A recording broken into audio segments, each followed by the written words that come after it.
Hello, welcome back to నా చిన్న ముచ్చట్లు. అందరూ ఎలా ఉన్నారు? మేమైతే చాలా చాలా బాగున్నాము. ఇక నేను వెయిట్ చూసుకుంటున్నా.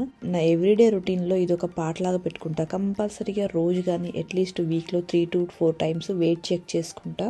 దానివల్ల వెయిట్ ఇంక్రీజ్ అవ్వడం డిక్రీజ్ అవ్వడం మన చేతిలోనే ఉంటుంది. ఒకవేళ మన రెగ్యులర్ వెయిట్ కంటే ఒక 500 గ్రామ్స్ 600 గ్రామ్స్ ఇంక్రీజ్ అయింది అనుకోండి, ఇంకా మనం ఆ వీక్లో ఏమేమి తిన్నామో ఒకసారి అనలైజ్ చేసుకుని వాటిని అవాయిడ్ చేస్తే మంచిది. మెయిన్గా షుగరీ ఐటమ్స్, రైస్ కన్జంప్షన్ కూడా ఎక్కువ చేస్తున్నామా ఏంటా అనేసి నోటీస్ చేసుకుంటూ ఉండాలి. ఒకవేళ తగ్గింది అనుకోండి, మనకి ఏదైనా హెల్త్ ప్రాబ్లం ఉందా అనేసి మనకు నోటిఫై అవుతుంది. కిచెన్ ఏంటి చూపిస్తుంది, ఇంత ఘోరంగా ఉంది, ఏం క్లీన్ చేయకుండా అనేసి అనుకుంటున్నారా? నిన్న ఫ్రైడే ఈవినింగ్ అనేసి ఏంటి అంటే కొంచెం అప్పాలు చేసిన, తెలంగాణలో గారెలు అంటారు వీటిని, లేదంటే చెక్కలు అని అంటారు కదా, అవి చేసిన అనమాట. ఒక 1.5 kg ఈవినింగ్ చేసిన అనమాట. అరౌండ్ 6 అట్లా స్టార్ట్ చేస్తే 8:30 అట్లా అయింది. 2.5 hours పట్టింది. ఇంకా అసలు ఏం క్లీన్ చేయడానికి ఓపిక లేకుండే అన్ని క్లీనింగ్ అయితే అన్ని అక్కడే వదిలేసిన. ఇంకా పొద్దున్న లేచేసి ఫస్ట్ బ్రేక్ఫాస్ట్ తిని టీ తాగినాము. పిల్లలు కూడా బ్రేక్ఫాస్ట్ తినేసి పాలు తాగిండ్రు. అందరం తలస్నానం చేద్దామనేసి పిల్లలిద్దరికి నేను నూనె పెట్టుకున్నా. తర్వాత ఇంకా పని స్టార్ట్ చేద్దామనేసి మా వారిని హాల్ వాక్యూమ్ క్లీన్ చేసి పెట్టమనేసి అడిగిన. తనైతే అది చేస్తున్నారు. నేనైతే ఇంకా కిచెన్ లో క్లీన్ చేయడం స్టార్ట్ చేసిన. చూసిండ్రా హౌస్ వైఫ్ చాలా మంది అనుకుంటారు కదా ఏం పని ఉండదు అనేసి. మనం చేసే రొటీన్కి ఒక్క పూట బ్రేక్ పెట్టినామనుకోండి, ఎక్కడ పనులు అక్కడ ఆగిపోతాయి. ఇల్లు అయితే చూడడానికి ఎంత ఘోరంగా ఉంటుంది అంటే, ఎప్పుడు అనుకోకండి హౌస్ వైఫ్ ఇంట్లో ఉంటే చాలా మంది అనుకుంటారు రెస్ట్ తీసుకుంటుంది. రెస్ట్ ఉంటుంది ఆబ్వియస్గా, నేను కాదన్న. పిల్లలు స్కూల్కి పోయినాక టైం దొరుకుతుంది, కానీ అంతకు మించి పని చేస్తారు. నేనైతే రోజుకు 2 పూటలు వంట చేస్తా. కర్రీ వేరే, ఈవినింగ్ కర్రీ వేరే చేస్తా. అట్లనే పొద్దున్న బ్రేక్ఫాస్ట్, పిల్లలు స్కూల్ నుంచి రాగానే మళ్ళీ వాళ్ళకి తినడానికి ఏమైనా చేసి పెడతా. అంటే ఎక్స్పెక్ట్ చేయండి ఎన్ని గిన్నెలు పడతాయో. డిష్ వాషర్ ఉన్నా కంపల్సరీగా కొన్నైనా చేతితో క్లీన్ చేయాల్సి వస్తుంది. దానితో పాటు ఇంట్లో లాండ్రీ ఉంటుంది, వ్యాక్యూమ్ క్లీన్ చేసుకోవడము, పిల్లల్ని బస్ స్టాప్ నుంచి తీసుకురావడము, దింపడము, స్కూల్ నుంచి వచ్చినాక వాళ్ళకి ఏమేమి హోంవర్క్లు ఉన్నాయి, స్కూల్ నుంచి వచ్చి ఈమెయిల్స్ చెక్ చేయడము, అవంతా పని ఉంటుంది. పేరెంట్స్ ఇద్దరులో ఎవరైనా ఒకరు పిల్లల అకాడమిక్స్ గురించి ఫాలో అప్ చేయాలి రెగ్యులర్గా. వాళ్ళు ఎట్లా చదువుతున్నారు, హోంవర్క్ ఏమి ఇస్తున్నారు అనేసి. అది మోస్ట్లీ మదరే టేక్ కేర్ చేస్తారు.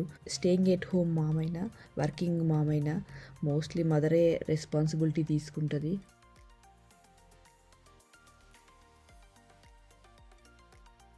డిషెస్ అంతా క్లీన్ చేయడం అయిపోయిన తర్వాత సింక్ మంచిగా కడిగేసి ఇక్కడ పిల్లల వాటర్ బాటిల్స్ కడుగుతున్నాను నేను ఇప్పుడు.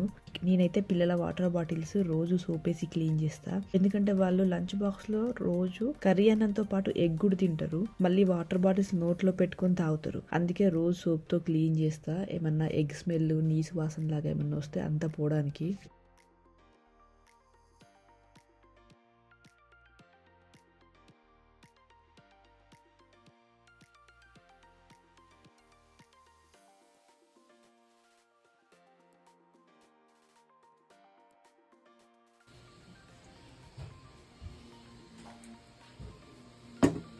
డిషెస్ ఇంకా వాటర్ బాటిల్ క్లీనింగ్ అయితే అయిపోయింది. దీనికి నాకు 50 minutes టైం పట్టింది. ఇంకా ఇప్పుడు కిచెన్ కౌంటర్ టాప్ మీద ఉన్న వస్తువులన్నీ వాటి ప్లేస్లలో పెట్టేసి కిచెన్ కౌంటర్ టాప్ని క్లీన్ చేయాలి.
క్లీనింగ్ అయితే మొత్తం అయిపోయింది.